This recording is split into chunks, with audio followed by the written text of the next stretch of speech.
or for Michigan rather. And my choice for Wisconsin is the bobolink. Awesome bird. Everybody loves it. Looks cool. We need to protect our habitat. Done.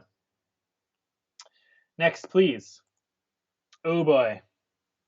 Bad one.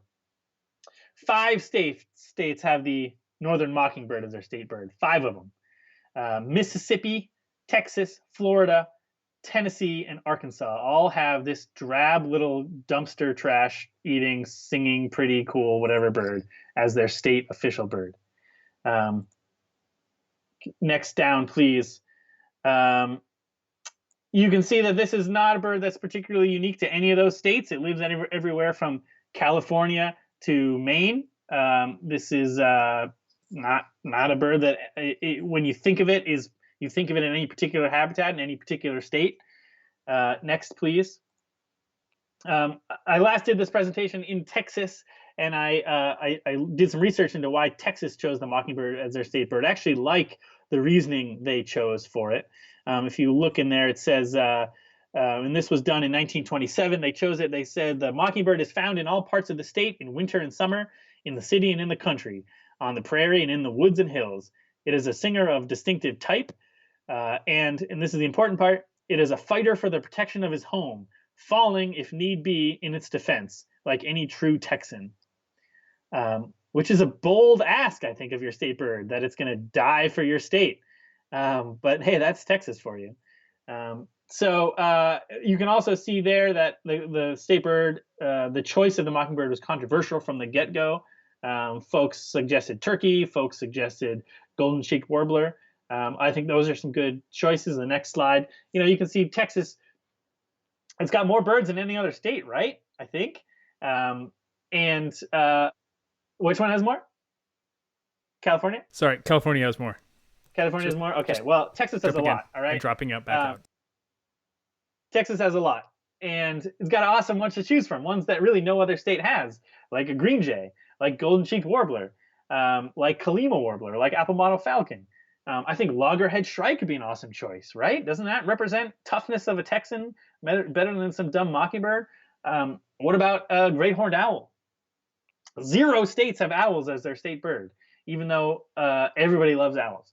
So those are some other choices. Next slide, please. Florida also got some great choices. Also a state with incredible bird life. The snail kite is the only place you can find that in the States. Painted bunting is one of the best birds in the country. Who doesn't want that on their license plate or whatever? Or how about a bird that's literally endemic to your state? It doesn't live anywhere else but freaking Florida. The Florida scrub jay, or Florida jay as it'll be called. Who knows what's going to happen with that? Nope, they went with a dumb mockingbird. Next slide, please. Mississippi also has the mockingbird. Mississippi, my beloved former home, I know you have nothing else going on for you. Why did you choose the same state bird as a bunch of other neighbors, especially when you have a Mississippi kite sitting right there? The Mississippi kite, it's amazing. It's a beautiful, awesome raptor. Go with that.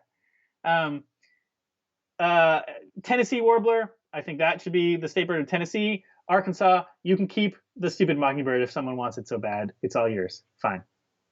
Okay, next, please. Meadowlark time. The western meadowlark is the state bird of 6 states: Kansas, Montana, Nebraska, North Dakota, Oregon, and Wyoming. That's far too many states to have this wire sitter as their state bird. There are a lot of better choices. Montana, I go with Swainson's hawk. Come on.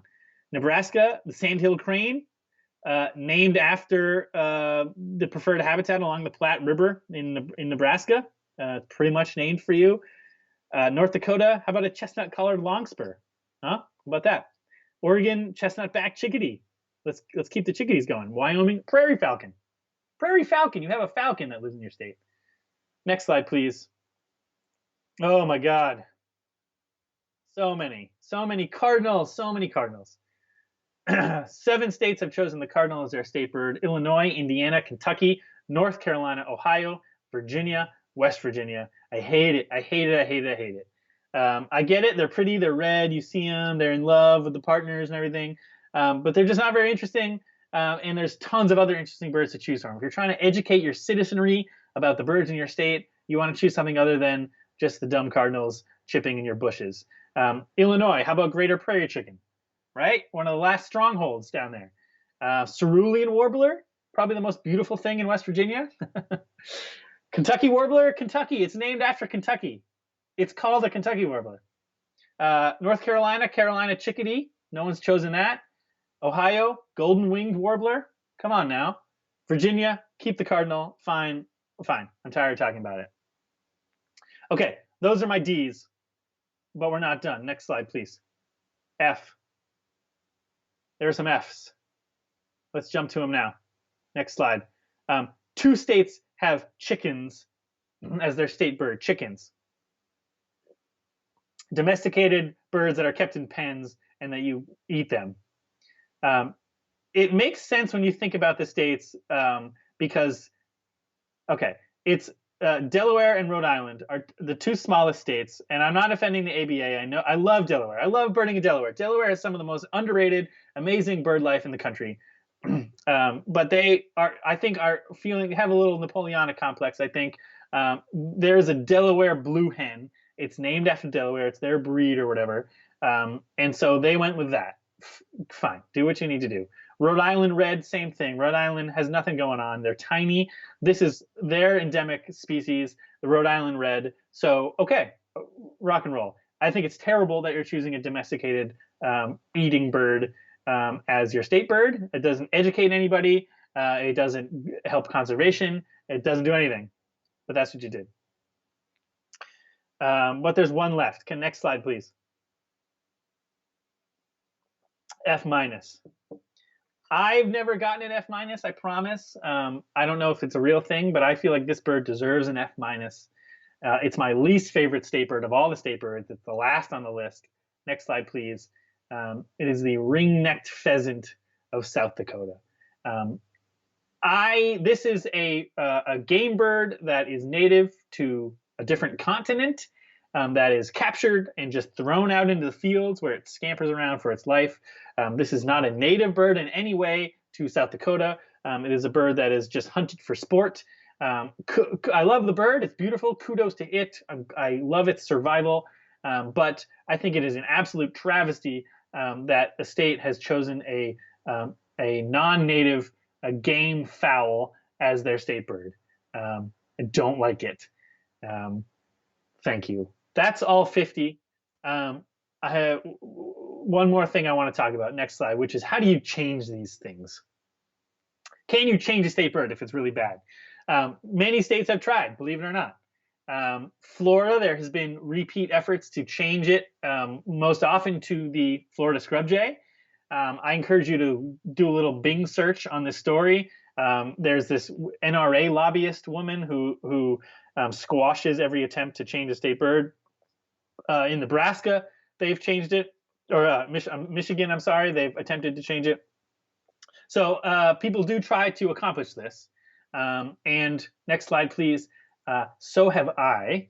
And so I'm going to tell you about my brief attempt to change Maine's state bird. Here's what went down. I had just started at Maine Audubon, my beloved employer. Please go join as a member or help us out. MaineAudubon.org. We're the greatest.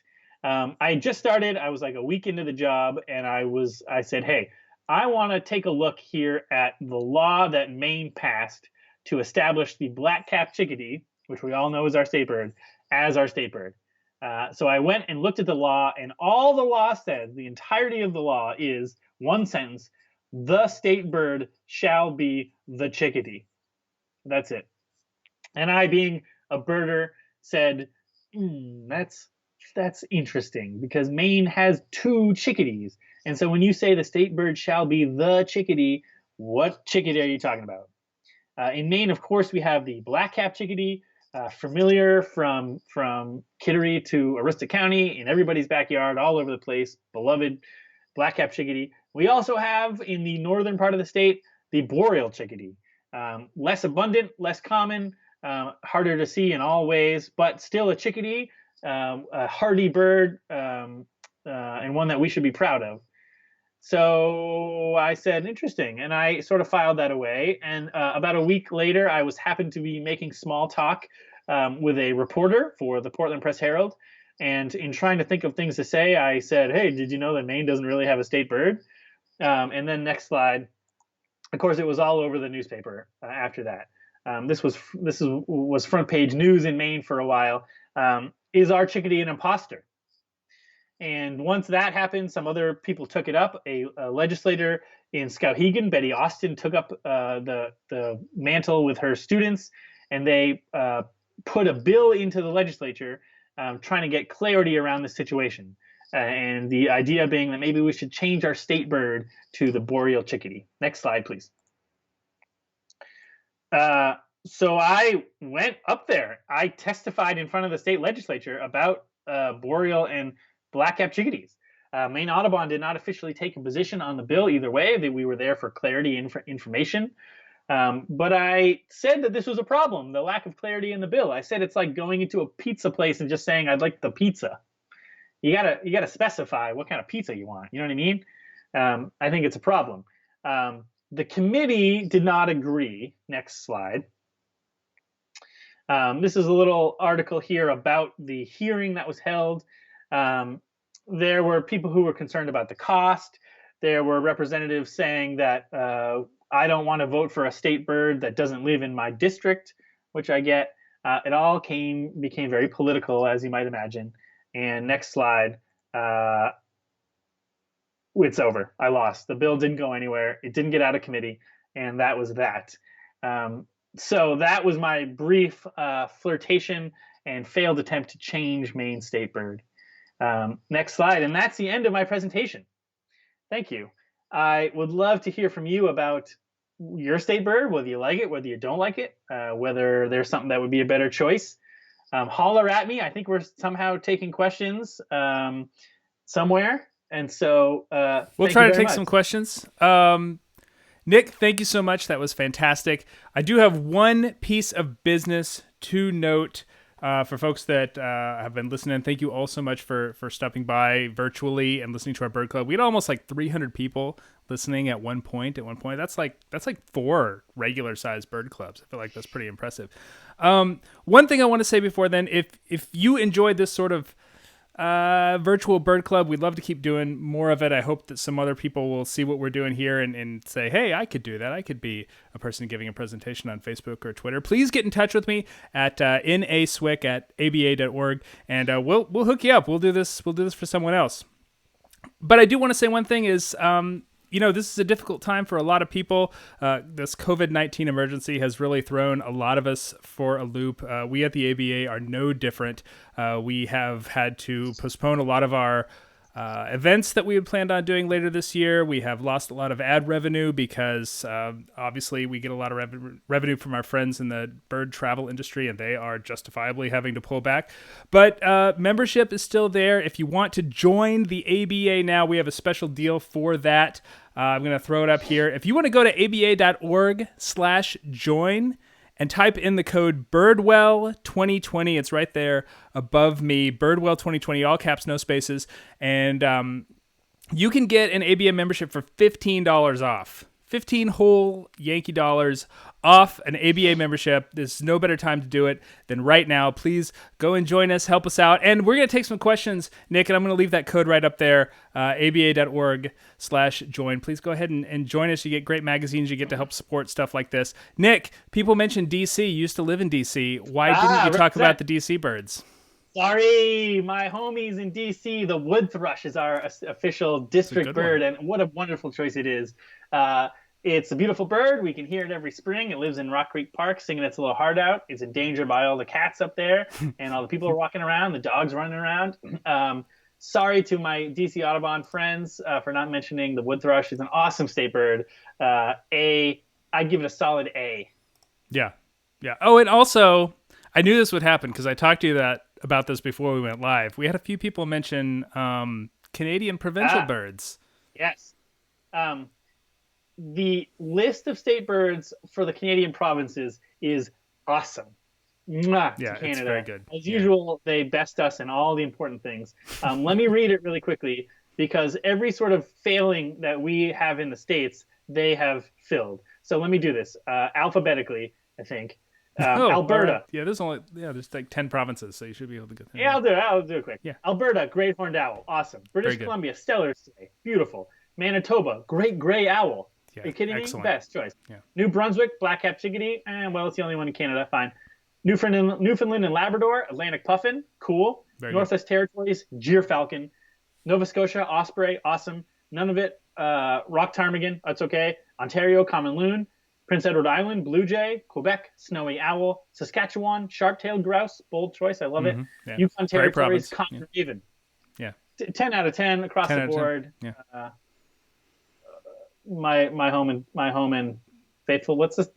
My home in. I remember. Native land. Yes. Native land. My home in native land. Thank you. And also, we had a few people ask, "What are you drinking, Nick?"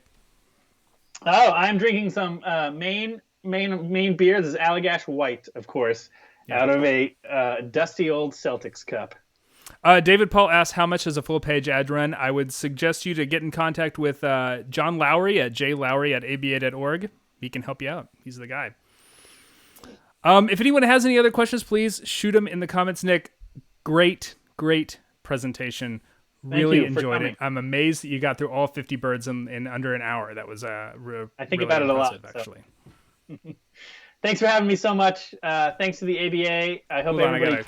I got my earbuds went out. So if anyone has any questions for Nick, leave them in the comments. I'm gonna get my sound figured out real quick and. Cheers. Be safe, everybody.